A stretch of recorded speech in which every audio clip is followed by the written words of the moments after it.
Salve pessoal, tudo bem? Bom dia, boa tarde, boa noite para quem está nos assistindo aí. Hoje é dia 13 de setembro de 2020. Ontem e hoje nós tivemos provas do processo seletivo da SPDM para o Hospital Municipal da cidade de Uberlândia. A banca a qual foi a Concesp, que já é uma banca tradicional aí de fazer essas provas para a SPDM, principalmente aí para o Hospital Municipal, tá? Tem um outro vídeo onde eu fiz análise das questões objetivas, que são as questões fechadas, tá? Então tem esse vídeo, caso você queira, você pode assistir ele também. Mas esse vídeo é de análise das questões discursivas, ou seja, as questões abertas do processo seletivo da SPDM. Por que eu estou falando das questões? Claro que é uma questão por prova, mas aqui eu vou falar pelo menos sobre 3 questões, que é a prova de enfermeiro trainee, a prova de enfermeiro geral e a prova de enfermeiro de CCIH. Tá bom? Então eu vou fazer uma análise breve, eu não vou aprofundar, nós aqui no vídeo não vamos de alguma forma também construir, né? Mas eu vou pelo menos comentar cada uma delas para que você possa ter uma noção aí de qual caminho você poderia ter seguido para poder fazer essa questão aberta, ok? Aqui, para a gente poder iniciar, é uma dica geral de como é que você constrói uma resposta de uma questão discursiva, tá? Isso aqui não é uma receita geral, isso aqui não é uma receita que cabe em toda questão, tá? Mas pode ser que caiba em alguma questão que você for fazer. Isso aqui é nada mais do que uma receita geral de uma redação, tá? Então, se você vai fazer uma prova que te pede uma redação, isso aqui é a receita geral. Introdução, que é o seu primeiro parágrafo, onde você vai contextualizar o assunto.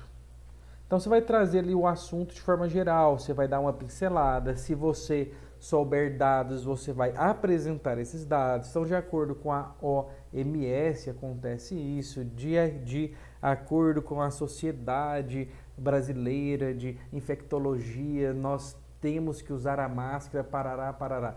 Então, se você tiver algum dado, é bacana acrescentar já no texto de introdução, e é ali que você vai contextualizar, é ali que você vai encorpar, é ali que você vai começar o seu texto, tá? Parágrafo 2 é o seu desenvolvimento 1, é a discussão do seu primeiro argumento. Então você vai ali trazer nesse parágrafo 1 uma discussão já sobre um assunto, né? Ou sobre sobre um subtema. No seu parágrafo 3, desenvolvimento 2, onde você vai discutir um segundo, talvez, argumento. Aqui você pode até incluir um terceiro, desde que você consiga fazer isso dentro de um parágrafo, né? Que sejam subtemas aí menores. E depois você conclui no seu quarto parágrafo, aqui você vai fechar, aqui você vai concluir, aqui você vai, de alguma forma, propor alguma coisa, caso a sua questão peça isso, tá? Você não vai incluir ideias novas no seu parágrafo 4. Ideias você coloca até no seu parágrafo 3. Parágrafo 4 você não traz nada novo, você só conclui, tá? Isso aqui, gente, não é uma receita mágica, tá? Isso aqui depende da forma que você vai colocar essa receita. Tem pergunta que não dá para poder colocar isso, tá? Tem pergunta que pede, por exemplo, que você descreva em tópicos quais são as ações em ordem lógica que devem ser feitas diante de um caso. Pronto, ele já colocou na forma de tópicos, coloque isso, isso e isso. Pronto, então não cabe isso aqui. Mas tem outras, por exemplo, a gente vai ver lá na prova de enfermeiro de CCIH que cabe. que a gente poderia fazer o texto mais ou menos usando essa receitinha de bolo aqui.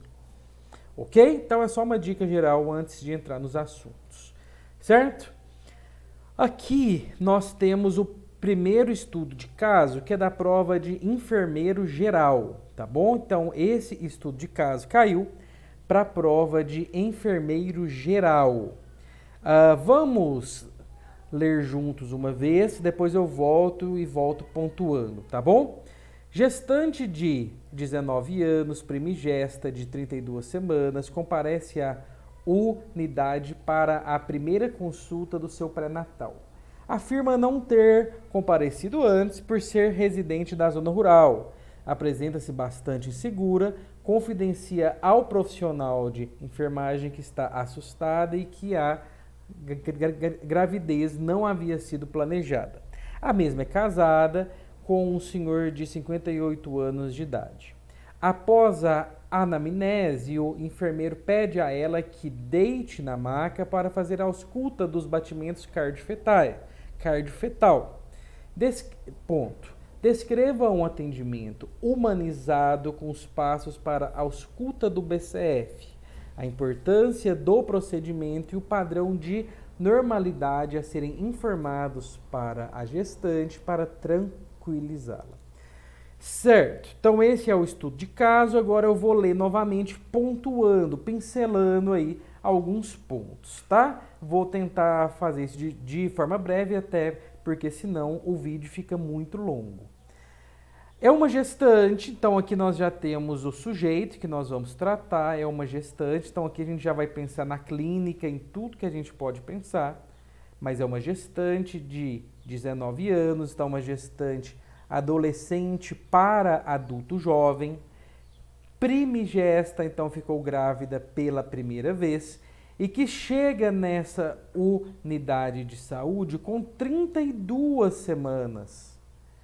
Ou seja, ela já está no seu terceiro trimestre, né? Então ela foge aí toda a regra, ela foge aí a tudo que se fala de pré-natal precoce, tá?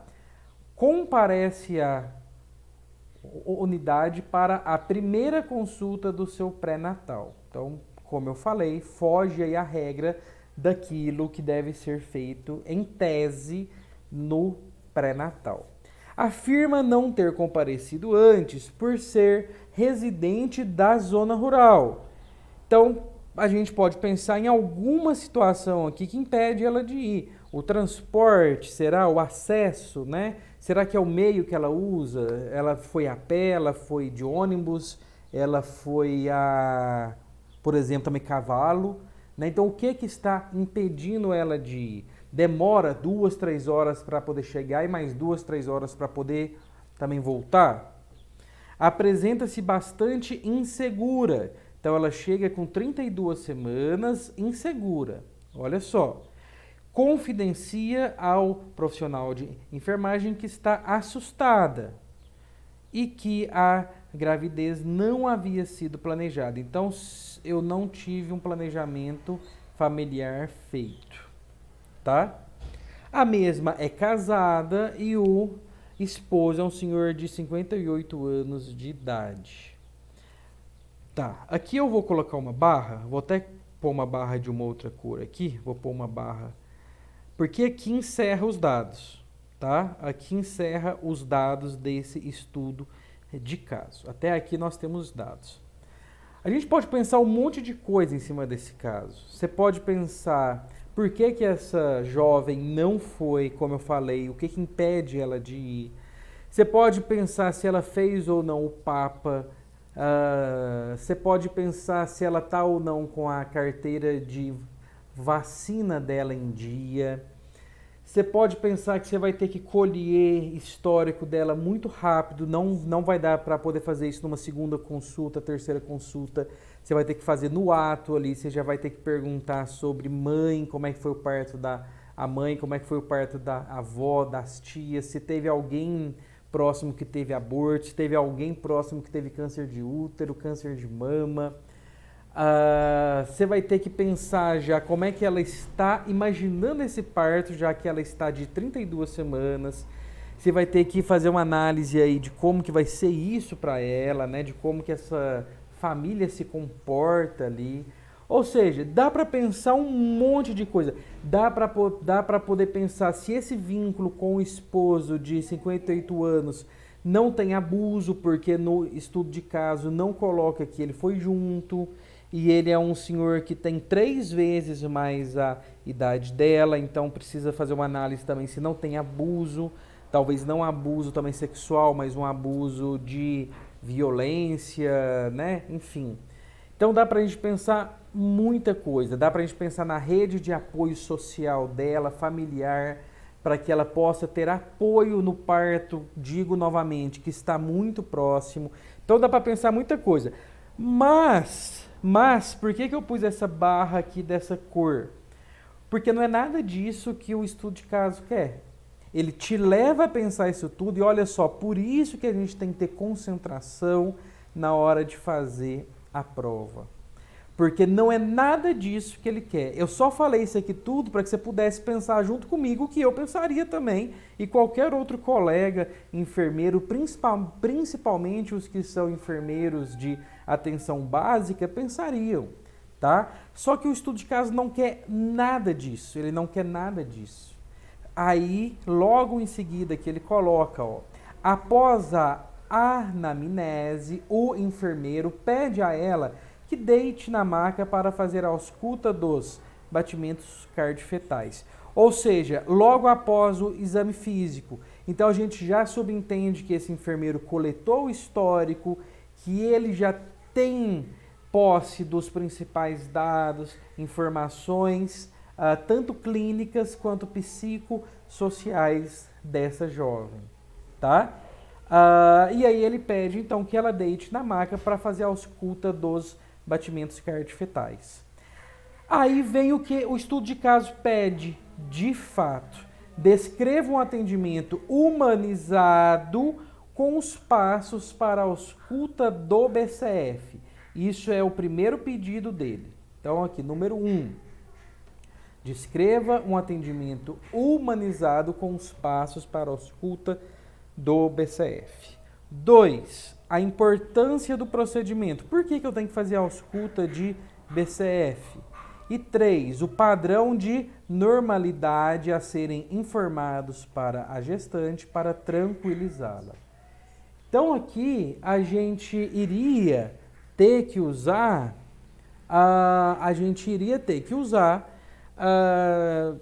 de um texto padrão para que a gente pudesse fazer análise, né? Você poderia até tentar fazer naquela receita que eu pus, daria. Lá naquele parágrafo número 1, você poderia contextualizar tudo de uma forma geral, né? Poderia tentar fazer isso. E nos outros 2, talvez também parágrafos, que seria o segundo e o terceiro, você iria colocar isso que se pede, e no quarto poderia até fechar colocando algumas coisas de um plano de ação voltado para esse contexto. Seria uma questão riquíssima aí, seria uma questão muito bem feita, tá? Mas o miolo é o mais importante. Ele pediu 3 coisas. Passos para a ausculta do BCF, é o que ele pediu no número 1. Aí eu quero chamar a sua atenção aqui, que ele não quer a técnica de ausculta. Ele não quer a técnica de ausculta, ele quer a técnica, mas dentro de um atendimento humanizado. Então não é somente falar que você vai colocar essa gestante em decúbito dorsal.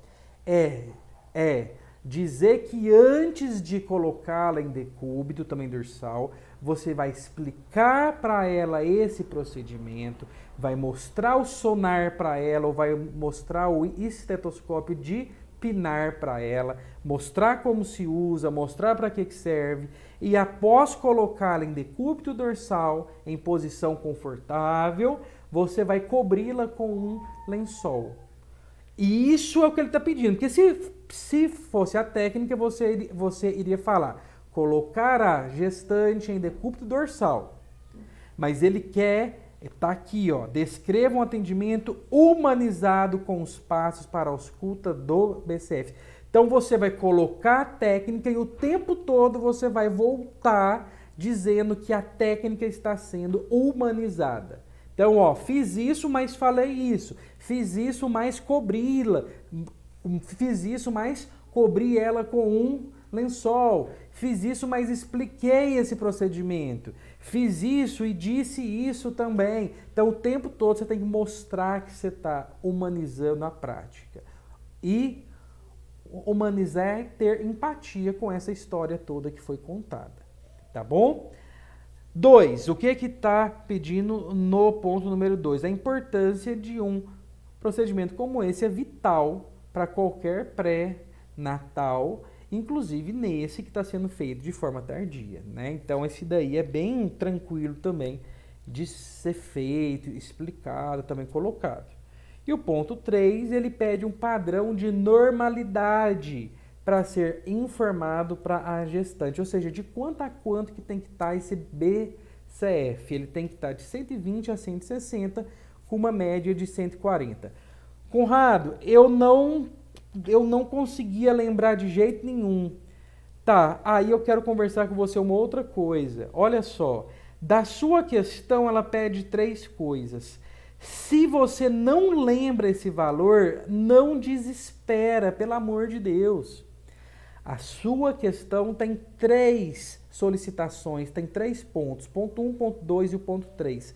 Se você não sabe o ponto 3, tem 66% dos pontos ainda em jogo. Pelo menos, né? Pelo menos 66% dos pontos ainda estão em jogo. Você não tirou 0, tá? E ainda você pode tentar lembrar. Aí vai de você, da forma como você vai fazer o texto, se vale a pena ou não chutar um dado.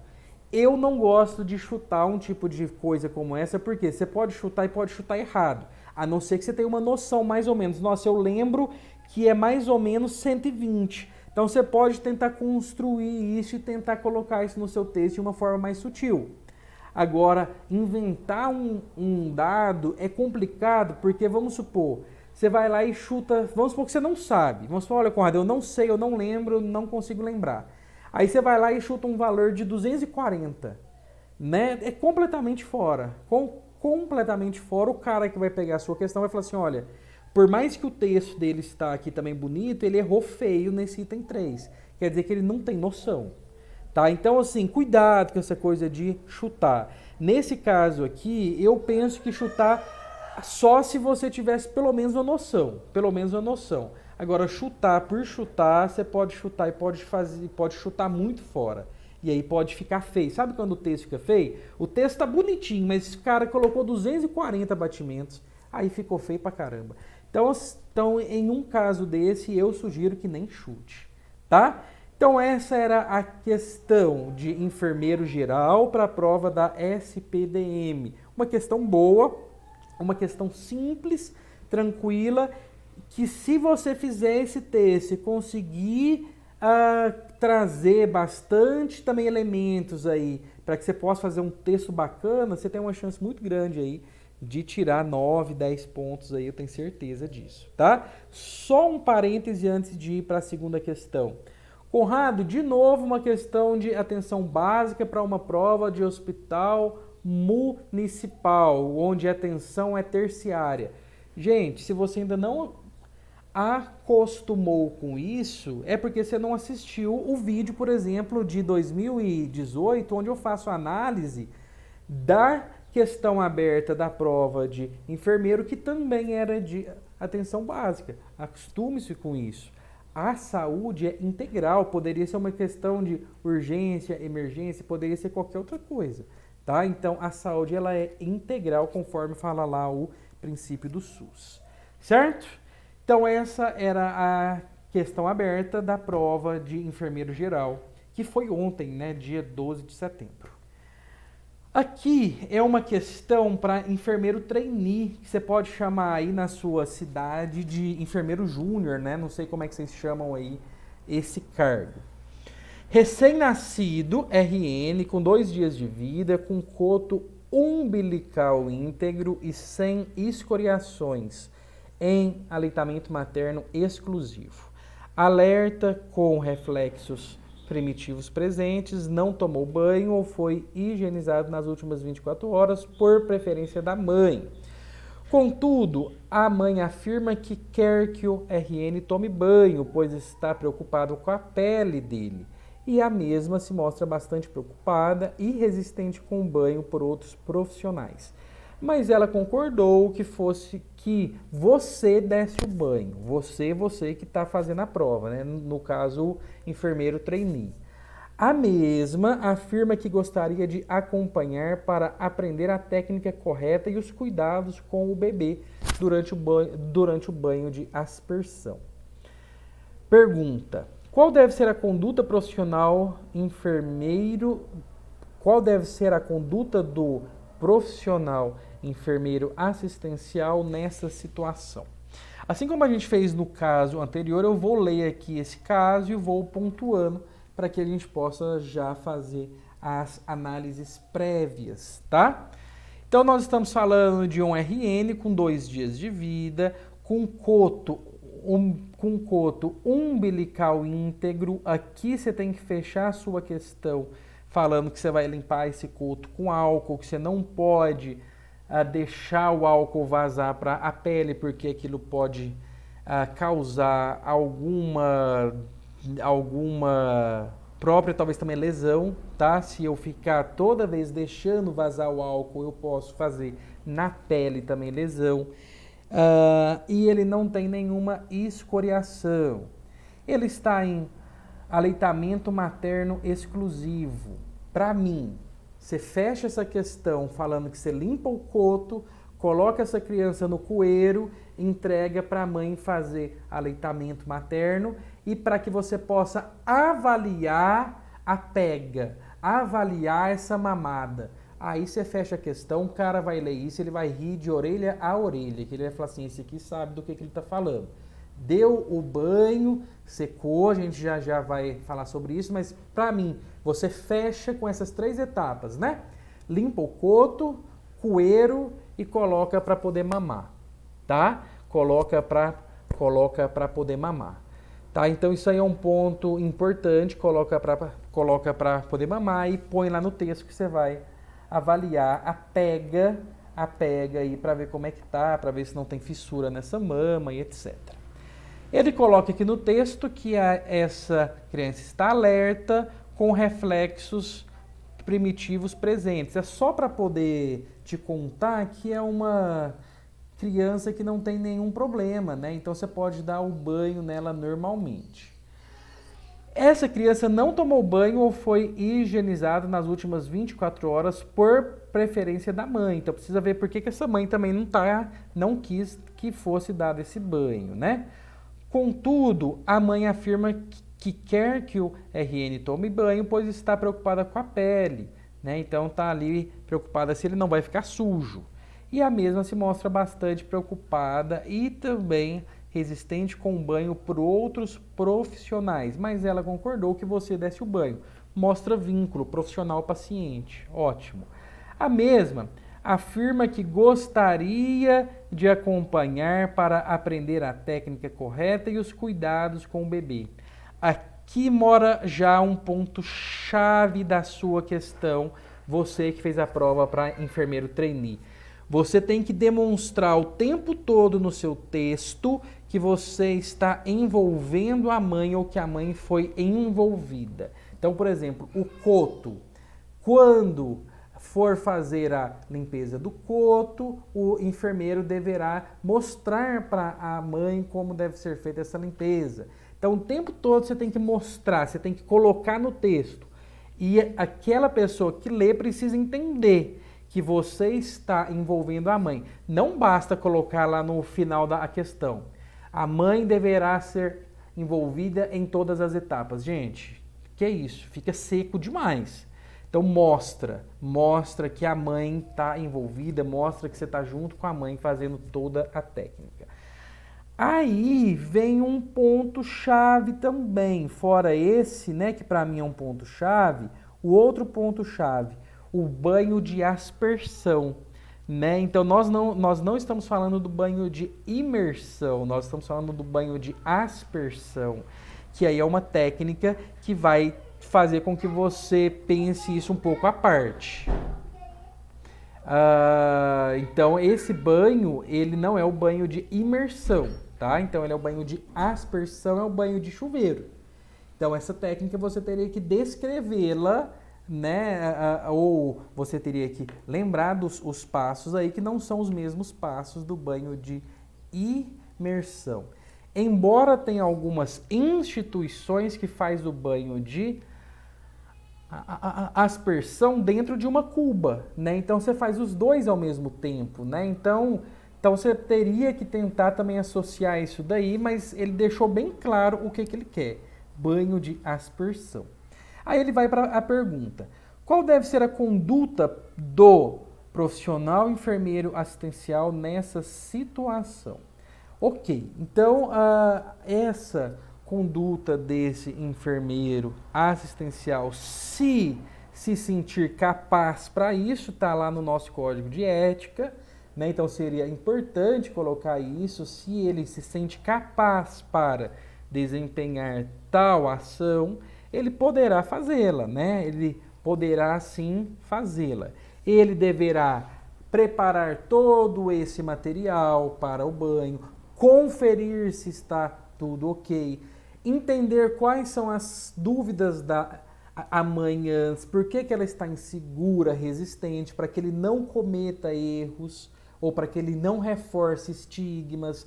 Então ele deve conversar com essa mãe para poder entender o que anseia ela, tá? Preparar esses materiais, proceder à técnica, aí você vai descrever isso tudo, falando que você está envolvendo essa mãe durante toda essa técnica. Fechou, coloca essa criança para poder mamar e avalia essa mamada. Uma questão aí que ficaria muito rica e muito bem feita. Pera aí, né? Pronto, voltei. Que uma questão que feita sim ficaria aí muito rica e muito bem feita. Tá bom? Uma questão tranquila. Eu achei tranquila também, não vi dificuldade. Eu penso que tanto na questão anterior quanto nessa, ganha aí o fator texto. Aquele que conseguir escrever bem, sai à frente, fica mais próximo aí dos 10 pontos. De novo, concentra naquilo que ele está pedindo, né? Concentra naquilo que ele está solicitando aí, tá bom? A nossa última questão é para enfermeiro de CCIH. Enfermeiro de CCIH, uma questão aberta que eu vou ler e depois eu leio de novo, puxando os pontos como a gente fez. Durante a implantação de um novo modelo de serviço de prevenção de infecções relacionadas à assistência, você é convidado para assumir o cargo de chefia do Serviço de Controle de Infecções relacionadas à assistência. Para tanto, você será sabatinada pelo Conselho Curador do hospital, em sua maioria clérigos. O hospital é filantrópico e recentemente foi multado por não haver um serviço efetivo atuante. Toda a equipe foi reformulada antes da reunião e você deverá formular um documento para registro apontando as especificidades legais do serviço. Uma questão tranquila também, mas vamos só entender o que ele está perguntando, o que ele está pedindo. Durante a implantação de um novo modelo, então nós estamos implantando um novo modelo de serviço de prevenção de infecções. Então nós estamos aí implantando um novo modelo de serviço de infecções, de prevenção de infecções relacionadas à assistência. E você foi convidado para assumir o cargo de chefia da CCIH, que é o serviço que vai chefiar esse novo modelo, tá? Para tanto, você será sabatinado pelo Conselho Curador, em sua maioria clérigos. O hospital é filantrópico e recentemente foi multado por não haver um serviço efetivo atuante. A questão não está falando que não tem CCIH. A questão está falando que ela existe, mas ela não é efetiva. Tá? Então, cuidado com esse detalhe, senão você vai fazer uma questão, senão você vai fazer um texto falando que tem que ter a CCIH, como é que você faz para implantar? Não é isso que ele está falando. A CCIH já existe, mas ele quer saber como que deve ser feito para que a gente possa fazer uma análise para como que ela seja efetiva, tá? E ele põe que toda a equipe foi reformulada antes da reunião. Então a gente trocou a equipe da CCH. Então saiu o médico, saiu o técnico de enfermagem, saiu o assistente administrativo, saiu todas as pessoas ali. E você deverá formular um documento para registro, apontando as especificidades legais do serviço. Ou seja, essa questão aqui é muito bacana, porque ela é legal, ela é puramente legal. Quais são as especificidades legais do serviço de CCH? CCH deve ser composta por tais membros para tantos leitos, ela deve existir, ela deve atuar, ela deve reunir uma vez por mês, uma vez por semana, ela deve monitorar tais dados, ela deve fazer o repasse para vigilância epidemiológica de tais e tais dados. Pronto. Ela deve ser sempre responsável por tal ação, por tal conduta. É ela que monitora, é ela que entrega, é ela que faz, é ela que não faz. Especificidades legais. Pontuar as principais, fazer um top 5, um top 6, ir lá na Anvisa. Se você souber o número dessas leis, melhor ainda, de acordo com a norma da Anvisa número tal, de acordo com a Sociedade Brasileira de Infectologia, na norma número tal. Melhor ainda, você deixa o seu texto mais rico. Se não lembra, tem problema não. Vai para cima, constrói um texto. Esse aqui daria para a gente poder fazer um texto lá daqueles passos que eu falei, né? Desses aqui. Daria para a gente poder fazer um texto aqui legal. Daria para a gente fazer um texto legal. Talvez das 3, essa aqui é a que mais se encaixa nessa receita aí que eu trouxe. Ok? Então, questão também tranquila para o cargo de enfermeiro de CCH. Certo, gente? Então é isso. 3 questões. Se você fez a prova, espero que você possa ter feito as questões mais ou menos nesse sentido. Se você não fez a prova, mas está assistindo esse vídeo, espero também que você consiga aí entender um pouquinho de como que a gente faz as questões discursivas. É claro que na aula, nos cursos, a gente destrincha, a gente constrói os textos, a gente faz análise, a gente pede para que o aluno faça em casa, depois traz para que a gente possa corrigir. Aqui é só um comentário geral sobre as 3 questões. Certo? Um abraço para todos. Qualquer coisa me adiciona no Insta, Prof. Conrado Augusto, me manda lá mensagem que eu faço questão de conversar com todo mundo, que eu puder ajudá-los aí. Estou sempre à disposição. Tamo junto sempre. Certo? Um abraço. Tchau.